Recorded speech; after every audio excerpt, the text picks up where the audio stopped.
नमस्कार। ये अपने चैनल में डॉक्टर पवन सिंह का मैं स्वागत करता हूँ। ये हमारे मित्र भी हैं और IRS सर्विसेज से हैं और इन्होंने जीवन में बहुत कुछ किया है, लेकिन पावर सेक्टर, एनर्जी सेक्टर में इन्होंने काफ़ी किया है। अभी प्रेजेंटली ही is managing director and CEO in PTC India financial services. सो ये इनको पॉडकास्ट में आमंत्रित किया। बहुत बहुत धन्यवाद पवन जी, आप आए, आपने अपना समय निकाला हम लोगों के लिए। और ये PhD भी हैं और फाइनेंशियल एक्सपर्ट भी हैं और इन्होंने देश विदेश कई जगह अपना भ्रमण किया, अपने लेक्चर्स दिए और अभी PTC में इन्होंने PTC को बहुत लाभ में पहुंचाया है। जैसा कि उससे पता चला कि 6 मिलियन से आपने 1000 मिलियन तक ले गया, तो कुडोज टू हिम, बहुत बड़ी बात किया इन्होंने। लेकिन इनके आज के विषय को हमने हमारे अपने चैनल पे, क्योंकि हमारा थीम जो है स्पिरिचुअल है, हमारा थीम जो है रिलीजियस है, इनका चयनित थीम जो है वो स्पिरिचुअल लीडरशिप एंड गवर्नेंस का है। क्यों डॉक्टर साहब, यही है ना? जी जी। तो स्पिरिचुअल लीडरशिप और गवर्नेंस को हमारे हिसाब से तो कॉन्ट्रडिक्शन इन टर्म्स है। क्यों? क्योंकि अगर स्पिरिचुअल लीडरशिप है तो गवर्नेंस खत्म हो जाएगी। जैसा कि प्लेटो ने पहले भी कहा था कि philosophers will be king and Kings will be philosophers. तो क्या आप उस विचारधारा के हैं कि फिलोसफर्स ही चलाएंगे गवर्नेंस को? क्या कैसा इसमें कॉन्ट्रडिक्शन नहीं है? जब स्पिरिचुअलिटी है तो गवर्नेंस कहाँ रही? आत्मनियंत्रण है तो गवर्नेंस कहाँ है? अपने आत्मबोध हो गया तो वो गवर्नेंस छोड़ दे। मतलब just trying to crack a joke, nothing very serious about it. Spirituality में, गवर्नेंस में क्या कुछ कॉन्ट्रडिक्शन नहीं नजर आता है?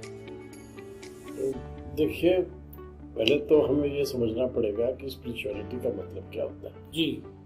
तब हम ये कह पाएंगे कि गवर्नेंस में इसका क्या एप्लीकेशन है। जो स्पिरिचुअलिटी हम समझते हैं, स्पिरिचुअलिटी का अर्थ ये होता है कि आप अपने ऊपर संयम रखें। संयम कैसे रखें? क्योंकि हमारे लाइफ में, हमारे जिंदगी में ये रहता है कि हमारे अपने बिहेवियर पैटर्न होता है और वो कार्मिक होता है, काफ़ी हद तक कार्मिक होता है। और वो पैटर्न हम सोसाइटल ट्रेनिंग से या एजुकेशन से काफ़ी हद तक कवर कर लेते हैं। हाँ, दिखता नहीं, बट वो अंदर आपके दबा रहता है। और ख़ासकर जब डिफ़िकल्ट टाइम्स आती है, चैलेंजिंग टाइम्स आती है, तो फिर आदमी जो है वो जो सोशल ट्रेनिंग है, आपकी एजुकेशनल ट्रेनिंग उतना काम नहीं आती। अच्छा। वहाँ पर जो है आपको जो है अपने कार्मिक टेंडेंसीज को हैंडल करने के लिए आपको अपने स्पिरिचुअलिटी के रास्ते को अपनाना पड़ेगा। उसी से है जो है आप अपने क्राइसिस या चैलेंजिंग टाइम्स को आप हैंडल कर सकते हैं। आप जब ये कह रहे हैं कार्मिक, तो कार्मिक का मतलब ये है कि it is predestined in your life. Karmic तो कहीं से पूर्व निर्धारित होगा। क्या है, कैसे है? कार्मिक का मतलब क्या है? देखिए, कार्मिक और कर्मा जो हम बात करते हैं तो उसका बहुत बड़ा अर्थ होता है। कर्मा का मतलब होता है, एक तो हम डेस्टिनी से लिंक करते हैं उसको जी, और कर्मा का ये भी अर्थ है कि डेस्टिनी हम बनाते भी हैं। हम एक अपनी डेस्टिनी को जी रहे हैं जो हमने क्रिएट किया है। Very good. और हम डेस्टिनी को आज क्रिएट भी कर रहे हैं। Very right. ये बात आगे के लिए भी जो है हम क्रिएट कर रहे हैं। तो जैसे हम कहते हैं कि every cause has an effect and every effect also has a cause. Future के लिए कॉज बन जाता है।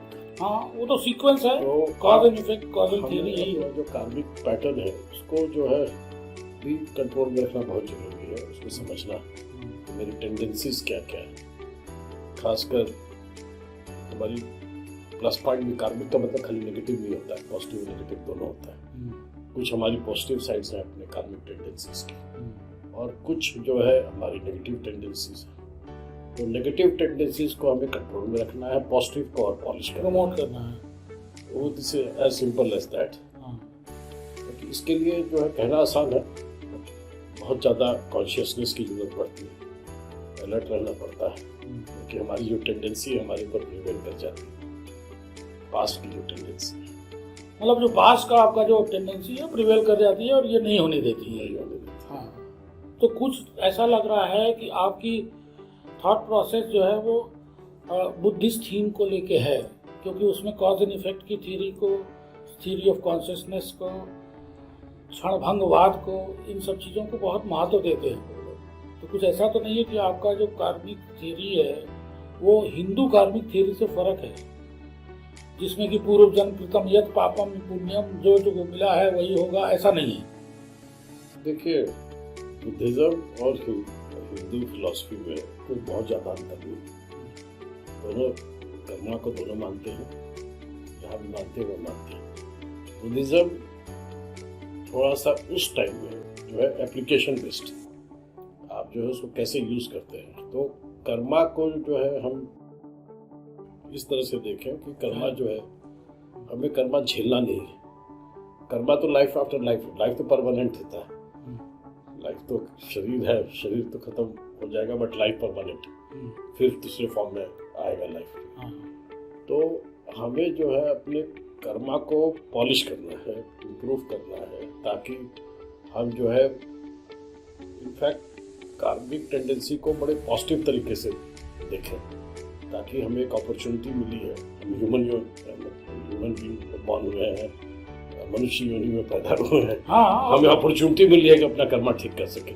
और बड़ी मतलब ये होगी, मतलब बहुत बड़ा, सबसे बड़ा नुकसान यही होगा कि अगर हम इस योनि में पैदा होके और हमें अपॉर्चुनिटी मिली है कि इसी योनि में इसी तरह से हम अपना कर्मा चेंज कर सकते हैं, इसी फॉर्म में, और हम ना करें, तो ये बहुत बड़ा हमारे लिए मूर्खता होगी। तो ये चीज़ हमें जो है, लेकिन ये बड़े आश्चर्य की बात है डॉक्टर साहब कि हिंदू जो ट्रेडिशनल सनातनी कर्मा थ्योरी है, उसमें तो आप कर्म के फलों से बंधे हुए हैं, उसी के चक्कर में परेशान हैं। यहाँ आप नई चीज बता रहे हैं कि आप चेंज भी कर सकते हैं, तो ये अच्छी बात है, ये इनोवेशन है हमारे हिसाब से, जो सनातन हिंदू धर्म नहीं मानता कि आप अपने कर्म को चेंज कर सकते हैं।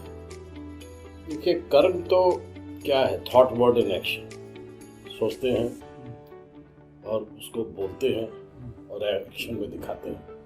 वही पास्ट कर्मा मेरा जो है, जब हम उसको उसी तरह से जीते हैं, जब अपने कार्मिक टेंडेंसी के हिसाब से, तो वही चीज़ रीइंफोर्स होते रहता है। मैं कार्मिक पैटर्न से बाहर नहीं निकल सकता। अच्छा, तो मैं अपनी सोच को चेंज करूं, इम्प्रूव करूं और पॉजिटिव बनाऊं। अपने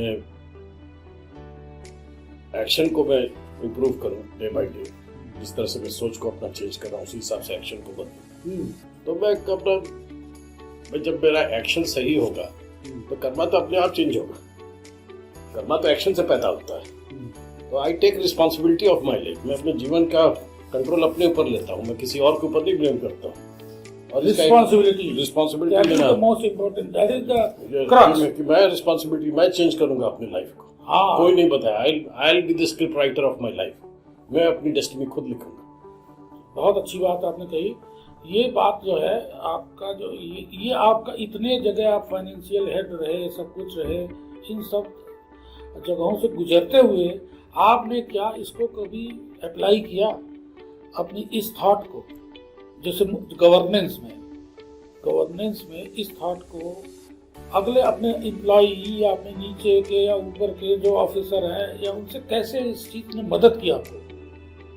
देखिए, जब कर्मा हम चेंज करने की कोशिश करते हैं तो ऑलवेज आपकी एक जो है अलर्टनेस होती है कि मैं इसको चेंज कर रहा हूँ, बट आपकी टेंडेंसी भी आपके साथ रहती है। तो हर बार चाहते हुए भी आप कई बार जो है विक्टिम हो जाते हैं अपने पुराने टेंडेंसी के। कई बार आप एक्शन, इसीलिए आपको बहुत माइंडफुल होना पड़ता है कि आप जो है अपने थॉट, वर्ड और एक्शन को, और इसीलिए देखिए मैंने अपने लाइफ में ये रियलाइज किया है। हाँ। मैं अब पिछले 16 साल से इस फिलॉसफी पे काम कर रहा हूँ, एक्शन पे काम कर रहा हूँ, सोचने पे और एक्शन दोनों पे काम कर रहा हूँ। और मैंने देखा, जब भी मैं इस मार्ग से अलग हुआ और अपने जो नॉर्मल विवेक से काम करने की कोशिश की है, जो सोसाइटी के विवेक से काम करने की कोशिश की है, तो वहाँ जो है चीजें सही थोड़ी देर के लिए तो ठीक ये लगती बात है, थोड़ी देर के लिए तो ठीक लगती है, लेकिन लॉन्ग रन में गड़बड़ा जाती है। गड़बड़ा जाती है। हाँ और अगर ये जो दूसरा रूट है जहाँ पर आप सही कॉज क्रिएट करने की कोशिश करते हैं, हाँ अपने थॉट प्रोसेस को कंट्रोल करने की कोशिश करते हैं, पॉजिटिविटी लाने की कोशिश करते हैं, अपने एंगर, गुस्सा, अहंकार, काम क्रोध लोभ सब उस पर जब आप कंट्रोल करने की कोशिश करते हैं, क्योंकि देखिए आदमी के साथ क्या होता है, जब डिफिकल्ट टाइम आता है, बोले विनाशकाली विपरीत हमारे हम लोग बोलते हैं विनाशकाली विपरीत बुद्धि। विनाशकाली विपरीत बुद्धि का मतलब क्या होता है? इसका मतलब यही होता है कि विनाश काल में जब आपकी जो है डिफिकल्ट टाइम्स आते हैं, तो आपका जो है जो नेगेटिव साइड है वो आपके ऊपर चढ़ जाता है, हावी हो जाता है। हाँ हाँ आपका क्रोध आपके ऊपर हावी हो जाएगा, आपकी फीलिंग ऑफ हेल्पलेसनेस आपके ऊपर हावी हो जाएगी, फीलिंग ऑफ विक्टिमाइजेशन आपके ऊपर हावी हो जाएगी, आपकी अहंकार आपके ऊपर हावी हो जाएगी। तो उस टाइम में जो है जब चैलेंजिंग टाइम्स आता है, उस टाइम में इन चीजों को दो तरीके हैं, कहा जाता है wise will rejoice and weak will retreat. अच्छा हाँ, कमजोर आदमी भाग जाएगा इस सिचुएशन से, घबरा जाएगा, और वाइज आदमी बोलेगा ये अपॉर्चुनिटी मिली है कि भाई जब मैं क्रोध को अपना देख पा रहा हूँ तभी तो क्रोध को कंट्रोल करूंगा। क्रोध आ रहा है मेरी विक्टिमाइजेशन की फीलिंग आ रही है, एंग्जाइटी की फीलिंग मेरे में आ रही है, इसको मैं अब कंट्रोल करूंगा। वाह, इस और उस सिचुएशन जो डिफिकल्ट सिचुएशन हो उसको ब्लेम करने के बजाय उसको एक्सेप्ट करते हैं कि भाई आप मेरे टाइम में आए, ऐसा मुझे चैलेंजिंग टाइम मिला ताकि मुझे अपॉर्चुनिटी मिली कि मैं अपने आप को बदल सका। बहुत अच्छा आपने डॉक्टर साहब कहा। एक कथानक आता है गौतम बुद्ध को लेकर कि आनंद और गौतम बुद्ध एक जगह बैठे हैं, वहां पे कोई उनके ऊपर थूक देता है गौतम बुद्ध के ऊपर, तो क्रोध आना चाहिए ना। तो दोनों लोग ठाकुर हैं, राजा खानदान के हैं, तो वो उनको जो है गौतम बुद्ध जो है चुप रहते हैं। तो आप ये कहना चाहते हैं कि गौतम बुद्ध ने जैसे शांत रहे और आनंद ने कहा कि बनते इनको समझाइए, ऐसे कैसे होगा, ऐसे थोड़ी चलेगा। तो कहे तुम चिंता मत करो, वो उसका व्यक्त करने का एक रास्ता था, हमारे पास तो वो रास्ता नहीं है ना। तो क्रोध पर जो उनका रिएक्टिव नहीं था, रिस्पॉन्सिव था, मतलब चुपचाप रहे, तो इस तरह से गवर्नेंस में प्रॉब्लम आएगी कि नहीं, कैसे गवर्न करेंगे आप? हाँ जी, आपका सवाल बड़ा उचित है।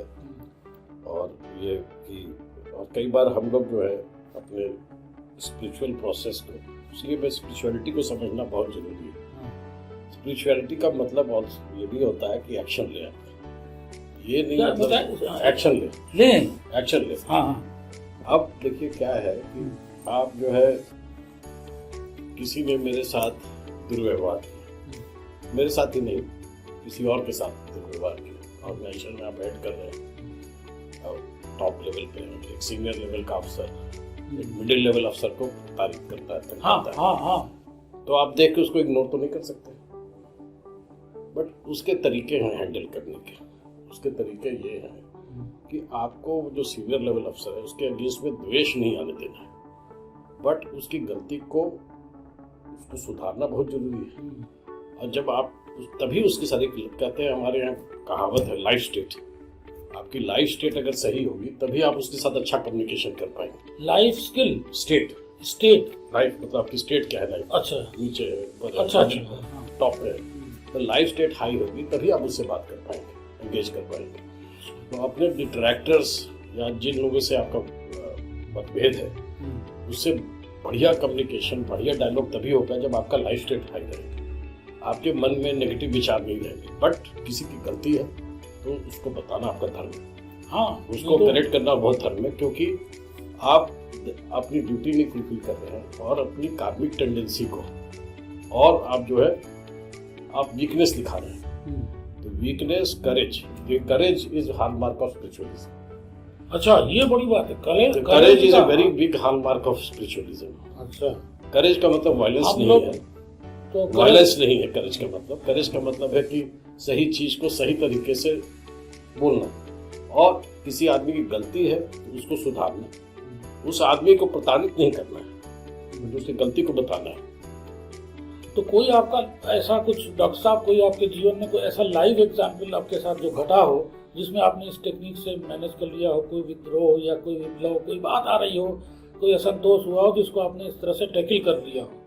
जी, कई बार हमारी ऑर्गेनाइजेशन में कई बार देखिए, मैं एक इंफ्रास्ट्रक्चर फाइनेंस कंपनी को हेड करता था और आज के तारीख में इंडिया में जितनी प्राइवेट सेक्टर, मेरी private sector infrastructure finance company है, सारी की सारी बंद हो गई क्योंकि कोविड क्राइसिस, फिर वो IL&FS की क्राइसिस आई थी, पिछले फाइनेंशियल इंफ्रास्ट्रक्चर, दीवान हाउसिंग की क्राइसिस, बड़ी सारी क्राइसिस आई, सारी की सारी इंफ्रास्ट्रक्चर फाइनेंस कंपनियां या तो हट गई वहाँ से या बंद हो गई।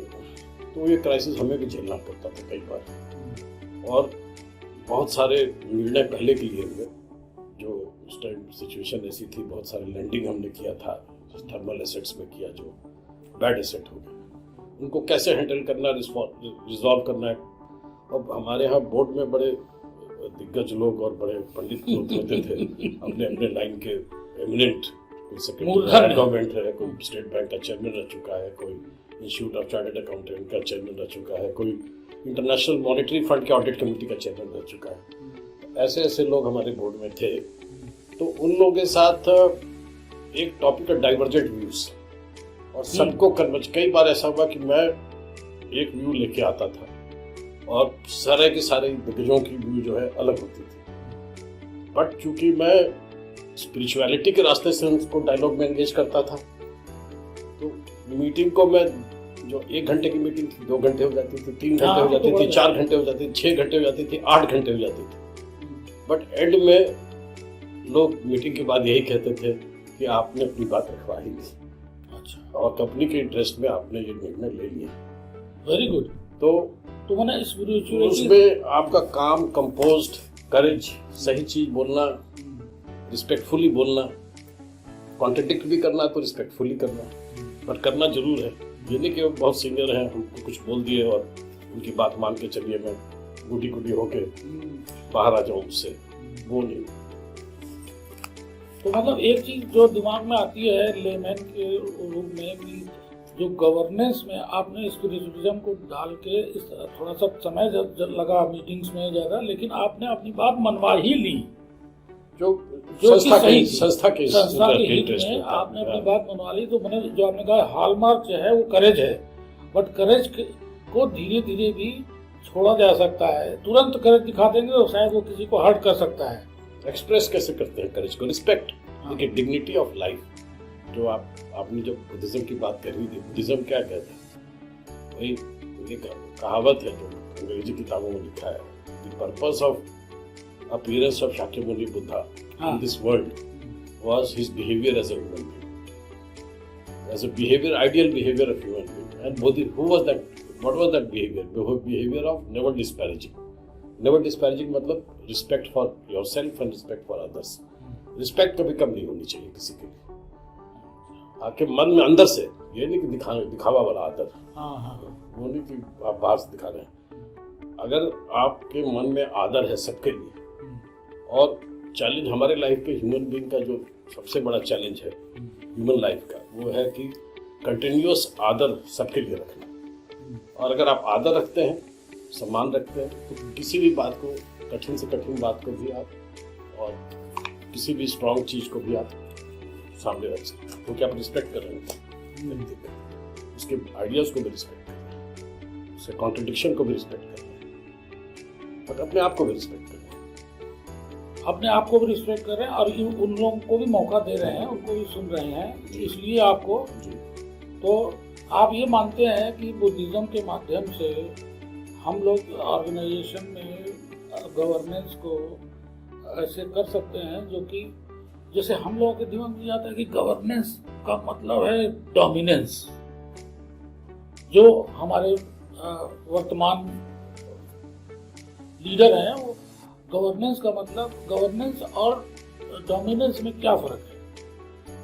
देखिए, गवर्नेंस तो ब्रॉडर, जो गवर्नमेंट में हम लोग मानते हैं, मैं भी गवर्नमेंट में था, आप भी थे, तो गवर्नमेंट एकदम दबा के रखो ये है। और आप तो बड़ा ही स्पिरिचुअली और बहुत ही नम्र और सबको रिस्पेक्ट करने वाला, ऐसे करके करने वाले में तो डोमिनेंस नहीं रहेगा। डोमिनेट कैसे करेंगे आप? देखिए भाई जो जो होता है ना यूनिटी ऑफ कमांड, आपने आदेश दिया फटाक से हो गया, तो वो स्पिरिचुअलिज्म से कैसे होगा? देखिए, गवर्नेंस का मतलब होता है कि एक अच्छा अनुशासन, एडमिनिस्ट्रेशन देना। गवर्नेंस का मतलब ये होता है। और बड़े सारे मैनेजरियल स्टाइल भी पढ़ाए गए, हार्वर्ड बिजनेस स्कूल, स्टैनफोर्ड, सबने बड़े बड़े मैनेजरियल स्टाइल में रिसर्च किया हुआ है। और सबने एक चीज पे उन्होंने भी कॉमनली अंडरस्टूड किया है कि भाई आपका जो है, जो बेस्ट स्टाइल होता है, लीडर वही होता है जो high on task and high on team work, वही अच्छा लीडर होता है जो टास्क पे भी आगे हो और टीम वर्क, टीम को यूज करे टास्क अचीव करने के लिए।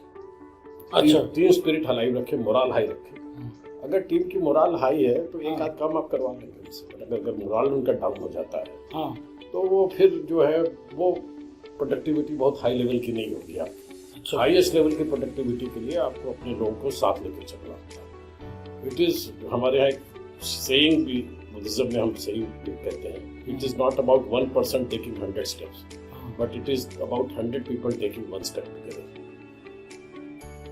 चल पड़े जिधर जो चल पड़े 100 पग उसी ओर, जो गांधी वाला स्पिरिचुअलिज्म था। इसका मतलब जो उन्होंने तो एक ढंग से गवर्नेंस भी किया, सब कुछ किया, लेकिन स्पिरिचुअलिज्म के ही थ्रू किया। जी, जितने लोग हैं, बड़े जितने भी मास मूवमेंट हुए हैं वर्ल्ड में, और खासकर नॉन वायलेंट, चाहे यहाँ हो, चाहे साउथ अफ्रीका में नेल्सन मंडेला का हुआ हो, किसी का भी हुआ है, वो सब इसी वजह से। तो ये आप इस चीज़ का स्वीकृति देते हैं डॉक्टर साहब कि इस तरह से हम अपने समाज में एक तो सबसे बड़ी बात होगी कि टेंशन्स, डिस्प्यूट्स, डिसरप्शंस और इन सब चीज़ों को कम कर सकते हैं, और सुचारू रूप से गवर्नेंस करते हुए, और गोल लीडर, जो आपने कहा ना लीडर गोल फिक्स करेगा और सबको लेके चलने की उसके अंदर ताकत आ जाएगी। तो आपने ये इस तरह से जो जीवन में किया, आपको सक्सेस मिली, लेकिन बहुत लोगों ने आलोचना भी की होगी आपकी कि यार ये क्या है, आप तो बिल्कुल हर चीज़ को एकदम ऐसे बुद्धिस्ट ग्राउंड पे लेके चले जाते हैं, या फिलोसफिकल ढंग से चले जाते हैं। यहाँ तो लोगों का वेतन बढ़ाना है, लोगों को निकालना है, क्या करना है, स्ट्रॉन्ग डिसीजंस लेने हैं, हार्श डिसीजंस लेने हैं। देखिए, जहाँ हार्श डिसीजन लेना है वो तो लेना ही पड़ता है, इसमें कोई राय नहीं है, आपको हार्श डिसीजन लेना है। लेकिन चक्कर क्या है कि हार्श डिसीजन का मतलब क्या होता है? हार्श डिसीजन बेसिकली आपका पर्पस क्या है? बेसिकली आपका पर्पस है कि भाई मैं अपने ऑर्गेनाइजेशन के गोल को अचीव करूं। और पर्पस मेरा ये नहीं कि 8 आदमी को बाहर निकाल दूं, हाँ, 3 आदमी को प्रताड़ित करूं, हाँ, 6 लोग को सस्पेंड कर दूं। अभी मैं एक फिल्म आई है, never soldier like him, Sam Manekshaw के ऊपर। अच्छा, सैम मानेकशॉ भी, हाँ हाँ जी, वो आर्मी के जनरल थे, अच्छा, and best general ever produced. हाँ हाँ, आर्मी का, आर्मी के जनरल थे। आर्मी का मतलब army- is suppose to be dominance वाली बात आपने कही। हाँ हाँ हाँ, उनसे पूछा जब कि आपके लाइफ में आप किस बात को सबसे ज्यादा वैल्यू करते हैं? आपने पाकिस्तान वॉर जीता, फील्ड मार्शल बने, सब कुछ, जनरल बने, बेस्ट सोल्जर बने, डिवोशन मिला, किस चीज को सबसे ज्यादा वैल्यू करते हैं?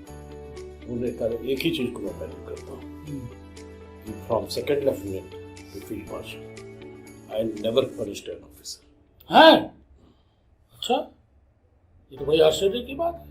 तो इससे अच्छा एग्जाम्पल क्या हो सकता है? तो ये तो उन्होंने अपनी ये फिल्म आई है क्या? जी, अच्छा, हम भी देखेंगे उसको। तो सोसाइटी में हम लोगों ने, आपने जो एक इसमें कहीं लिखा है हाइब्रिड डेट, क्वासी इक्विटी और ब्रिज फाइनेंसिंग, इसमें आपने ये तो हाइब्रिड डेट, तो आपने इसमें काफी महारत हासिल किया होगा। हाइब्रिड डेट का मतलब क्या हुआ? हाइब्रिड डेट एक्चुअली जब हम पैसे की जरूरत पड़ती है प्रोजेक्ट्स में, हाँ तो 3 तरह के पैसे होते हैं। हाँ एक तो शेयर होल्डर का पैसा होता है, इक्विटी जिसको बोलते हैं, हाँ, और एक तो हम बोरो करते हैं या तो पब्लिक से लेते बॉन्ड इशू करके लेते हैं, या फिक्स डिपॉजिट से लेते हैं, या बैंकों से बात करते हैं, या फाइनेंशियल इंस्टीट्यूशन से बात करते हैं, वो तो डेट हो गया। एक होता है जो नाइदर डेट नॉर इक्विटी। तो इंडिया में चक्कर क्या है, वर्ल्ड ओवर जब प्रोजेक्ट पे हम काम करना शुरू करते हुए तो जो लेंडर होता है वो बोलता है पहले अब भाई प्रमोटर सारा इक्विटी लेकर आए, अच्छा, तब हम आपको डेट देंगे। तो इक्विटी खोजते खोजते खोजते प्रोजेक्ट का रेलेवेंसी खत्म हो जाता है।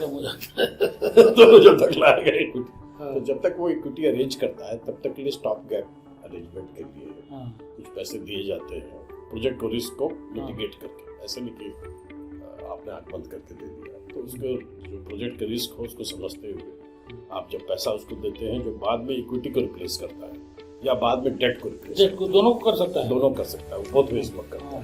That is called, it is also called in certain ways first mile financing.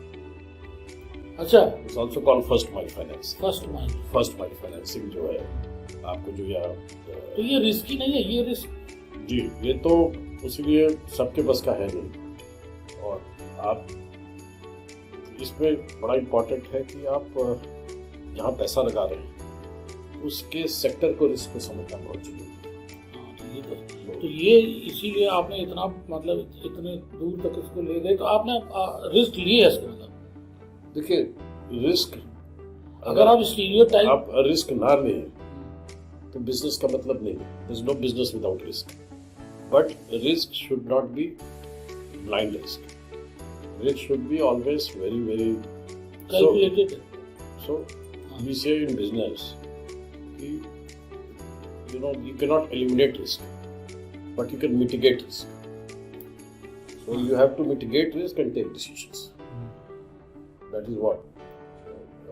क्योंकि ये और इसीलिए देखिए एक और चीज में, then again coming back to spiritualism, decision making, coming back to spiritualism, and that is why collective wisdom helps in mitigating risk. Dominant style doesn't help in mitigating risk. वाह, ये बात सही कही आपने कि कलेक्टिव डिसीजन मेकिंग से वो mitigate हो जाता है, रिस्क बहुत हद तक हैंडल हो जाता है। नहीं तो आप इंडिविजुअली अगर अपने अहंकार को बढ़ा के अगर आप खाली, खासकर फाइनेंशियल डिसीजन मेकिंग में स्पिरिचुअलिज्म लोग कहते हैं, जैसे आपने शुरू में कहा गवर्नेंस, सेम चीज फाइनेंस मार्केट के बारे में भी लोग बोलते हैं। Spiritualism and finance don't go together, but best finance is through spirituality. I think in long run there can not be any finance without spiritualism. वाह, ये तो बहुत अच्छी बात है। मतलब somebody else has said or doctor Pawan Singh is saying? No, I just coined it here in presence of you. नहीं, बहुत अच्छा है, क्योंकि इसमें ये चीज आपने बताया ना कि जो इस तरह का दोनों को मिक्सअप करना, वो हमको किसी ऑर्गेनाइजेशन में कुछ नजर आता है तो टाटा में नजर आता है। डू यू एग्री और नॉट? टाटा में तो क्योंकि कुछ ह्यूमन फैक्टर, कुछ ह्यूमन एंगल वो लोग जोड़ते हैं अपने ऑर्गेनाइजेशन में, बहुत रूथलेस नहीं होते हैं, लेकिन काम कराते हैं सब। ऐसा मुझको लगता है as an outsider. I am not a financial expert.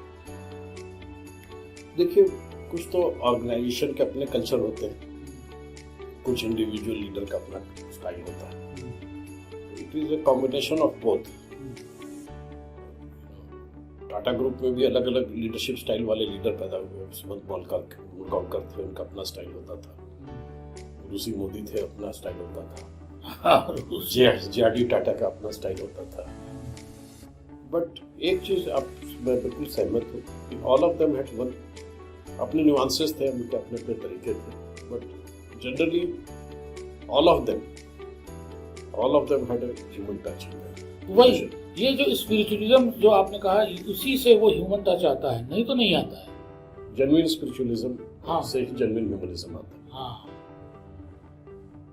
तो ये जो है humanising the corporate sector, to that extent that the goal setting is not disturbed but achievement आपके हो जाए, ये अच्छी बात है। तो आप जीवन में लोगों को जो आपसे सीखें, तो ऐसा कुछ आपने लोगों को सिखाया भी, कुछ स्किल अपग्रेडेशन वगैरह भी कराया लोगों का, कुछ ये जैसे कुछ मैनेजर्स, कुछ इस तरह के लोग जो ट्रेनर्स है, कुछ ऐसे कुछ किया आपने? तो देखिए, मैं ट्रेनर भी रहा हूँ। इनफैक्ट मैं अपार्ट फ्रॉम PhD मैं विजिटिंग फैकल्टी रहा हूँ, IITs में रहा हूँ, IITs में रहा हूँ, लाल बहादुर शास्त्री अकेडमी में भी रहा हूँ। हाँ, आपको देखा मैं। और फॉरम के भी सेमिनार्स वर्कशॉप्स में बोलते रहा हूँ। तो training, in fact I am almost, मैं लोगों को कहता भी हूँ कि मैं MDI के बोर्ड ऑफ गवर्नर्स में भी था दिल्ली से। तो मैं लोगों को कहता हूँ कि आई एम ऑलमोस्ट 50% प्रोफेसर। हाँ, तो training has been my creed, और मैं कोशिश कर रहा हालांकि हूँ आपके प्रोफाइल में आपने कहीं लिखा नहीं है, लेकिन हमको लगता है कि you are a very good trainer. Skill development पे काफ़ी ज़्यादा, स्किल एंड एटीट्यूड, हाँ, बहुत पे बहुत। एटीट्यूड इज, स्किल पे तो हम फिर भी फोकस करते हैं। Attitude in terms of, see India is a country of spirituality. चाहे आप बुद्धिज्म ले लें, चाहे अपने हिंदुइज्म ले लें, हिंदुइज्म का अपना पुराना एंशिएंट, बहुत सारी चीज़ें उपनिषद से आई हैं हमारे। शाक्यमुनि बुद्धा भी उपनिषद से लिए थे, और स्वामी विवेकानंद भी उधर से आए हैं। हाँ, वो तो सब लोग उधर से आए हैं। हमारे यहाँ तो इतना वेल्थ है कि इस पर हम रिसर्च करें। तो क्या आप, जब हम पहले किताब पढ़ते थे, what they don't teach you in Harvard business school, we can teach it here. I mean, मैं तो अभी वहाँ गया था बहुत दिनों के बाद, नालंदा यूनिवर्सिटी। अच्छा, नालंदा जो पुराना, नॉट पुराना नालंदा यूनिवर्सिटी, नालंदा जो हमारा सीट ऑफ, हाँ, हाँ, अब पूरे वर्ल्ड के स्कॉलर, तो हार्वर्ड ऑफ द ईस्ट होता था, नालंदा तक्षशिला जो, पूरे वर्ल्ड के स्कॉलर वहाँ आते थे। और लोग, सारी जो पढ़ाई होती थी वो कंठस्थ होती थी। एंड आई स्टिल बिलीव कि असली पढ़ाई वही है जो कंठस्थ है। You read through your heart, not only through your mind. So eastern जो फिलॉसफी है, यू नो, जैसे वेस्टर्न फिलॉसफी लॉजिकल है, वेस्टर्न फिलॉसफी लॉजिक पे ज़्यादा फोकस करता है। हाँ, ईस्टर्न फिलॉसफी इमोशन और लॉजिक दोनों को मिला के चलता है। Not only IQ but also EQ। EQ, IQ and SQ। What is SQ? Spiritual question. अच्छा, ये भी है। स्पेशल क्वेश्चन, ये तीनों जो है, तीनों को मिला के चलता है। और SQ जो है, it sits on the top of IQ and EQ। तो जैसे एनेक्डोट, आई डोंट नो, एक एनेक्डोट है। हाँ, एक चुद्धपंथा बोल के जो है, एक मॉन्क था और अपने मॉनेस्ट्री के बाहर हो रहा था। हाँ, तो शाक्यमुनि बुद्धा उधर से निकल रहे थे। उससे पूछे, चुद्धपंथा क्यों रो रहे हो? तो बोले, मैं इसलिए रो रहा हूँ कि मैं जो है, सूत्रा पढ़ाई जाती थी, 80,000 सूत्रा है। तो सूत्र, मैं एक भी सूत्रा जो है याद नहीं कर पाता, और सारे मॉन्क्स मेरे ऊपर हंसते हैं। अच्छा, मुझे बिल्कुल समझते हैं, बहुत फ्रस्ट्रेट रहता हूँ। फ्रस्ट्रेटेड रहते हैं।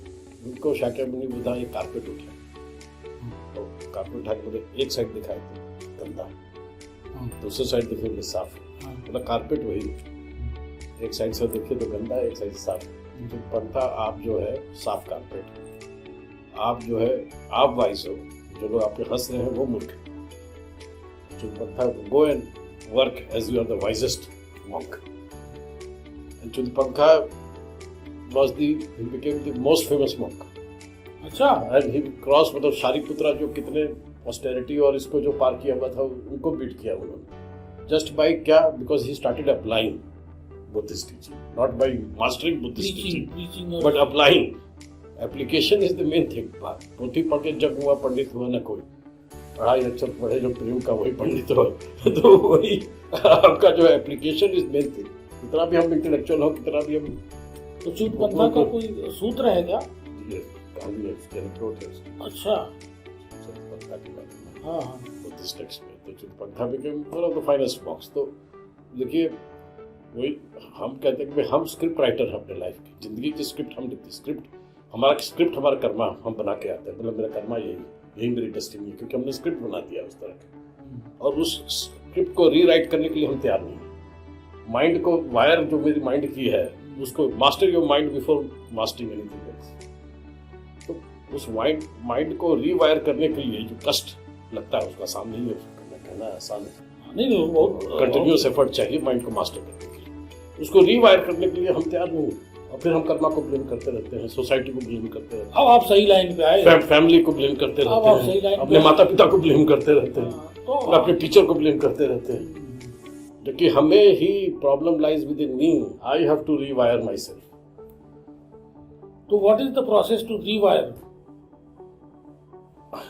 Coming to the basic point, हाँ, rewiring requires continuous effort to work on your courage, work on your positivity, work on your compassion, work on having self-confidence, work on having respect for yourself, respect for others, and at the same time conquering your negativity. It's a grudge है हमारा, hatred है, इन डर सब है, fear है, anxiety है, selfishness है, उसको कब्जा करना बहुत जरूरी है। क्योंकि वो हावी हो जाएगा, वो हावी होगा तो फिर हम, जब वो हावी होगा तो हम फिर ब्लेम करते हैं चीज़ें, वही फिर नेगेटिव कर्म और नेगेटिव हो जाएगा हमें, वो फिर हम साइकिल से बाहर नहीं कर सकते। तो मतलब जो आपका जो अपने आप को रिस्पॉन्सिबिलिटी लेना सीखना चाहिए कि मैं रिस्पॉन्सिबल हूँ, मैं करूँगा, मैं इसको रिराइट करूँगा, तब ठीक है। सोसाइटी की गलती से मेरा गलत हुआ, उसकी स्कूल में हमको गलत पढ़ाया गया इसलिए गलत हुआ, ये नहीं। हाँ, ये मैं रिस्पॉन्सिबिलिटी, मैं I am the script writer, मैं अपनी I am the script writer. I will write my destiny. हाँ, बहुत अच्छी बात है। इससे जो हम लोगों के श्रोता हैं आपको सुनेंगे, तो अगर वो आपसे मान लीजिए वो कनेक्ट होना चाहें तो क्या रास्ता है? कोई आपके इन विचारों से उत्साहित होकर अगर आपसे कनेक्ट होना चाहे तो क्या आप पर्सनलाइज ट्रेनिंग या कुछ देते हैं? देखिए, अभी तक तो मैं अभी जस्ट, जैसे आपने कहा कि आप PFS केम्ब्रिज, तभी मैं जस्ट सुपर एडवेट हो गया PFS केम्ब्रिजशिप से। और मेरा एक ये भी अभी मैं सोच रहा हूँ कि time to give back to society. Society से हमने बहुत कुछ दिया भी है, काम भी किया है, सोसाइटी को दिया भी है, but now more on the spiritual side to go back and give to society. So yes, I would be open to sharing my thought, ideas, even giving training and education बिल्कुल in this line. देखिए, So आज I will be very happy to do that. नहीं, because लोग जैसे आजकल कहते हैं भाई हमको विपासना सिखाइए, विपासना सिखाइए। तो विपासना आप लोग करते होंगे ना बुद्धिस्ट में, या आप उसमें यू डोंट? हम विपासना भी करते हैं, हाँ, विपासना भी करते हैं, बट हमारा जो है डे टू डे ट्रेनिंग पे ज्यादा हमको इसी में इंटरेस्ट है। कार्मिक हमारे जो है, हमारे कार्मिक हमारे जो आप डेली लाइफ में अपने आप सोसाइटी में अपने माता पिता से कैसे इंटरेक्ट करेंगे, आप अपने कोलीग से कैसे इंटरेक्ट करेंगे, अपने बॉस से कैसे इंटरेक्ट करेंगे, आपके बॉस के साथ प्रॉब्लम हो रही है तो कैसे सॉल्व करेंगे, स्पिरिचुअलिटी के बस यही चीज हमारे इस चैनल का उद्देश्य यही है कि तो कई लोग मेरे पास गाइडेंस के लिए आते हैं, इनफॉर्मल लेवल पे मैं देता हूँ गाइडेंस। अभी कोई यंग लेडी में समझ लीजिए, तो मेरे को फोन किए, she is CXO level officer multinational, बोलेगी पवन जी मैं बहुत परेशान हूँ। बोले क्या हो गया आपको? तो बोले कि भाई मेरी कंपनी के मर्जर एक्विजिशन चल रहा है, जो मेरा काम था मैं अकेले करती थी, 8 लोग कर रहे थे। अच्छा, और मैं जो हूँ मतलब थोड़ा सा हेल्थ भी इफेक्ट होने लगा है, और मकान खोज रही हूँ, मकान नहीं मिल रहा है, और रेट्स इतने भाग रेंट हो गया हाई, मैं परेशान हूँ, अब मेरे को बताइए क्या करना है। हम बोले मैं बहुत दुखी रहती हूँ, बहुत परेशान रहती हूँ। हम बोले फर्स्ट ऑफ ऑल तो आप अपने आप को कंग्रेचुलेट करिए, अच्छा, इतनी सारी प्रॉब्लम आई। अपना स्पिरिट ऊपर कीजिए पहले, सबसे पहले। क्योंकि ये जो प्रॉब्लम आई है, आपको अपॉर्चुनिटी मिला है अपने कर्मा चेंज करने में। That is the way. तो आपको जो है बोला कि आप मतलब एक हम लोग कहावत कहते हैं, iron when heated in flame its impurities come to surface. तो लोहा तपता है तो इसकी इम्प्योरिटी सामने आती है। मतलब इम्प्योरिटी सामने आ रही है तो खुशी की बात है, दिख रहा है कि तप रहा है। So did she follow this advice?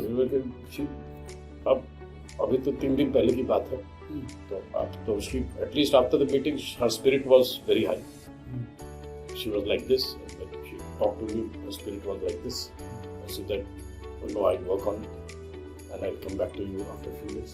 In past also to her also and to others also I have given guidances, and she has worked on it, and she has had major breakthroughs because of this. She is where today because of many of the spiritual advice she has been taking on this. Very good, ये तो बहुत ही अच्छा है। तो हम लोग अपने श्रोताओं से ये कहेंगे कि आपसे आपके समय समय पे पॉडकास्ट अभी तो एक जनरल आपने हमारे चैनल के लिए किया है, प्रॉब्लम्स को भी लेकर हम लोग इश्यूज को लेकर भी आपसे डिस्कशन करेंगे कि इस बात पे लोग पूछ रहे हैं। जैसे कि अगर किसी को मान लीजिए ये है कि उसको समाज में भय है, किसी चीज से डर है, उसने किसी से पैसा उधार लिया है, वो जान न लेने आ जाए, इस चीज का भय है। ऐसी ऐसी समस्याओं का विजुअल ढंग से आपसे पूछेंगे लोग। हम आएंगे तो उन क्वेश्चंस को आपको लिख के भेजा करेंगे। तो time to time we will try to focus on that, because ऐसे लोगों को भला होगा तब। जैसे आपने उस महिला को मदद किया तो उसने आपने कहा दिस इज अपॉर्चुनिटी आपको उभरने की, आपको जो लोहा तपा तो उसमें सब गंदगी बाहर आ गई, तो अच्छा है, you must rejoice. Very good. इसके अलावा आप कुछ ऐसा भी सोचते हैं कि कुछ शारीरिक श्रम या व्यायाम को भी आप महत्व देते हैं? आपका बुद्धिज्म से, हम आपको पर्सनल व्यू नहीं जानना चाहेंगे, आपके बुद्धिज्म में कुछ देखिए, बुद्धिज्म इज रीजन। बुद्धिज्म का कोई मतलब नहीं, बुद्धिज्म रीजन है। बुद्धिज्म रीजन मतलब जो लॉजिकल का मतलब क्या है कि भाई शरीर का ख्याल आपको रखना पड़ेगा, तो आप व्यायाम तो करना चाहिए, खाने पीने पे भी कंट्रोल आपको रखना चाहिए। अक्सर हम इसलिए क्वेश्चन तो पूछ रहे हैं, देखिए रहन सहन, जैसे बुद्धिज्म में कोई परहेज नहीं कि ये मत खाइए वो मत खाइए, ये नहीं खाइए, बट आपको सोचना है क्या मेरे शरीर के लिए फायदा है, क्या नुकसान है, आपको ये देखना है। और मेरे थॉट प्रोसेस, क्योंकि फूड से आपके थॉट प्रोसेस इन्फ्लुएंस होते हैं। हाँ, ये तो आपको अन्न तथा मन, तो आपको जो है वो सबको माइंड में रखना पड़ेगा। रात को डिनर के टाइम में क्या खाना है, कब खाना है, हैवी डिनर खा लिया, हैवी नॉनवेज आपने रात को खा लिया, तो विजडम नहीं है। तबीयत खराब रहेगी, रात को नींद अच्छी से नहीं आएगी, नींद अच्छे से नहीं आएगी तो आपका मन जो है डिस्टर्ब रहेगा। ये तो Buddhism is reason, day to day affair से रिलेटेड। हाँ, ये क्वेश्चन मैंने इरेलीवेंटली नहीं किया है। कोई जो आपके यहाँ के ये लोटस सूत्र करने वाले एक व्यक्ति हमसे मिले, वो कहें कि हम लोगों को तो कोई एक्सरसाइज के लिए कहा ही नहीं गया है, हम लोग तो बस जाप करते हैं बस, और कुछ नहीं, उसी से सब स्वस्थ रहते हैं। हमने कहा इससे कैसे होगा, कुछ ना कुछ तो बताया। देखिए ऐसा है, जाप करिए, जाप से तो फर्क पड़ता ही है, लेकिन साथ में ये जो है जाप इसलिए करते हैं कि हमें विजडम आए। जाप इसलिए नहीं किया जाता है कि खाली जाप कर रहे हैं, जाप इसलिए करते हैं कि हमें विवेक मिले, बुद्धि मिले, विजडम आए। और विजडम का मतलब होता है कि मैं सही डिसीजन ले सकूँ अपने बारे में, सही निर्णय ले सकूँ। जब मैं एंगर पे कंट्रोल कर रहा हूँ, तो एंगर पे कंट्रोल कर रहा हूँ तो आपको अपनी सारी चीज़ों को उसी हिसाब से रखना पड़ेगा, लाइफस्टाइल भी उसी तरह से रखना पड़ेगा। बहुत आपको उस तरह की लाइफस्टाइल नहीं, आप बहुत विजडम नहीं है उस तरह के लाइफस्टाइल को फॉलो करना। बहुत ज़्यादा अल्कोहल कोई ले रहा है या कोई बहुत ज़्यादा खाने पीने में आउट ऑफ कंट्रोल जा रहा है, you have to take, Buddhism means you have to take care of your health. You have to take care of it. That's very important. Mind, purity of mind and life. See, Buddhism says 2-3 things. One is oneness of life and environment. oneness of life and environment. मतलब आपकी life और आपके environment दोनों interconnected है। दोनों जो है ना, दे आर बोथ इंटरकनेक्टेड। जैसे आपकी लाइफ मतलब आपके माइंड और लाइफ, हार्ट, इमोशन और लॉजिक जिस तरह से काम करेगा, एनवायरनमेंट उसी तरह से आप कनेक्टेड रहते हैं। शाक्यमुनि बुद्धा का भी एनलाइटनमेंट क्या हुआ था, बेसिकली वो रियलाइज किया कि उनके मन के सोचने से पीपल पेड़ के पत्ते पे क्या इम्पैक्ट हो रहा है, वही वॉच किया। अच्छा, हाँ, वही उनका एनलाइटनमेंट था। अदरवाइज तो वो तो निकल गए थे, खोज रहे थे, कहीं कुछ मिल ही नहीं रहा था उनको। राजा थे, सब कुछ था, भगवान ने शरीर भी दिया था, देखने में भी अच्छे थे, पत्नी सुंदर थी, बेटा था, किसी चीज कोई कमी तो थी, सब छोड़ छाड़ के बाहर आ गए। He was looking for enlightenment। बहुत खोजा, पूजा पाठ, ये वो, ऑस्टेरिटी फेस्टेरिटी सब किया, कुछ नहीं मिला। यार ये तो मेरा जिंदगी व्यर्थ हो गया, मैं तो सब छोड़ छाड़ के आ गया। और जब पीपल पेड़ के नीचे बैठे थे, तब पीपल पत्ते का मूवमेंट जो देखते थे, वो देखे कि भाई कब मूव कर रहा है, पूरा हवा, माइंड, हवा जो है वो चल रही है, उससे पता मूव कर रहा है। फिर वो बोलते थे कि भाई हवा क्यों चल रहा है, तो बादलों का मूवमेंट से हवा चल रहा है।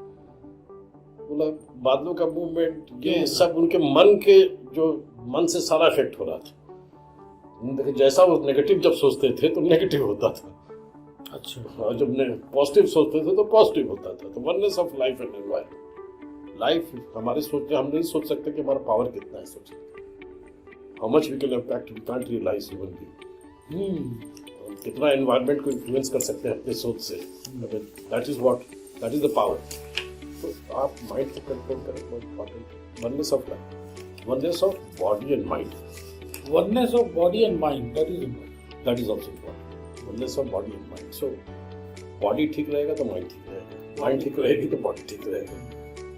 Both are very important. तो ये जो आप किसी एक यूनिवर्सिटी में या किसी एकेडमी में इस तरह के कोर्सेज चलाए जाते हैं जो आप इस तरह से आप सोच रहे हैं, स्पेशली MBA या कहीं पे ऐसे कोर्सेज चलाए जाते हैं? नहीं, अभी तो मेरे नॉलेज में कोई बहुत ज़्यादा इस तरह के कोर्सेज कुछ स्टार्ट नहीं हुए। कोर्स तो नहीं स्टार्ट हुआ है, मतलब हो सकता है कभी यदा लेक्चर्स वगैरह कराते होंगे। तो डॉक्टर साहब, हम तो कहते हैं this is opportunity for you. इस तरह का कोई कोर्स स्ट्रक्चर होना चाहिए किसी यूनिवर्सिटी में, इसको चलाया जाए, क्योंकि ऐसे ही सब बच्चे इधर उधर मिस इन्फॉर्म है, उनको कुछ पता नहीं। वो बता रहे हैं डॉक्टर सूत्रा वाला हमसे कह लगा, अरे पांडे जी उसमें कुछ भी नहीं है, खाली मंत्र जाप करिए और मस्त हो जाइए, ना हेल्थ ना कुछ, सब ठीक हो जाता है। हमने कहा अच्छा, तो इसीलिए हम कह रहे हैं कि somewhere it has to be structure. Every spirituality is arduous. Arduous का मतलब होता है मेंटल फिजिकल एफर्ट। ठीक है, वो उसका जो डीपर अगर किसी भी फिलॉसफी में जाइए, कोई फिलॉसफी फॉलो तो वो चैलेंजिंग होता है, वो उस पर चलना पड़ता है उस बात पर। आर्डस फिलॉसफी मतलब ये नहीं केक वॉक है आप चल रही नहीं, आपको वर्क करते रहना पड़ेगा। Cake walk in the sense कि you have to keep on working on it, मतलब आप डाइग्रेस ना हो, क्योंकि आपकी कार्मिक टेंडेंसी तो आपको ले जाएगी ना वहां से।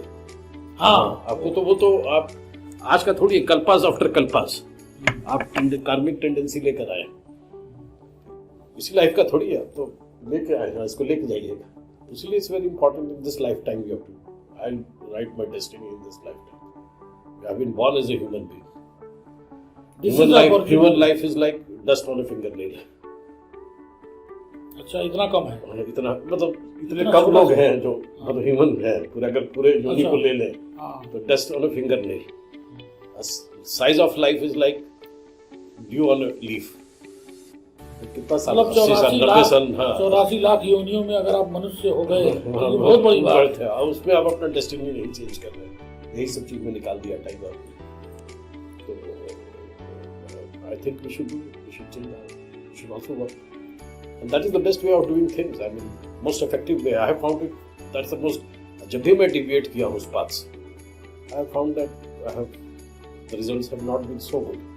But जब भी मैं stick किया हूँ उस path पे, the results have been good. Effective results have come. चलिए, बड़ा अच्छा लगा आपसे मिलके और आपसे बहुत उत्साहित हुए हम लोग, और हमारे चैनल में आप आए, बहुत बहुत धन्यवाद, बहुत अच्छा लगा। लेकिन ये एक शुरुआत है, इसको हम लोग और फॉर्मलाइज करेंगे, कुछ लोगों की समस्याओं को आपके सामने रखेंगे और आपको उसका ऐसे ही समीचीन और एकदम जैसे आपने जीवन को जिया है ऐसे ही आप उसको बताएंगे, इसका सरल उपाय। क्योंकि आज की दुनिया सरल उपायों की दुनिया है। कोई आर्डियस नहीं होना चाहता, कोई प्रयास नहीं करना चाहता, कोई चीज़ नहीं करना चाहता, लेकिन उसको एकदम मेडिजी वाली किताबें जो होती थी ना, जब हम लोग पढ़ते थे हिस्ट्री मेडिजी पढ़ लीजिए पास हो जाएंगे, ये सब पढ़ लीजिए पास हो जाने वाली मेंटेलिटी की आज की जो है युवा अवस्था ऐसी ही है। सपोर्ट की भी जरूरत है उनको। हाँ, गाइडेंस, सही सपोर्ट, सही मार्गदर्शन, सारी चीज़ों की जरूरत है। चलिए, बहुत बहुत धन्यवाद, आप हमारे चैनल पे आए, अपॉर्चुनिटी दिया। पहला मेरा टॉक था जो मेरे थॉट प्रोसेस को पहली बार मैंने मीडिया के सामने रखा है। बहुत अच्छा, thank you for this opportunity. Thank you.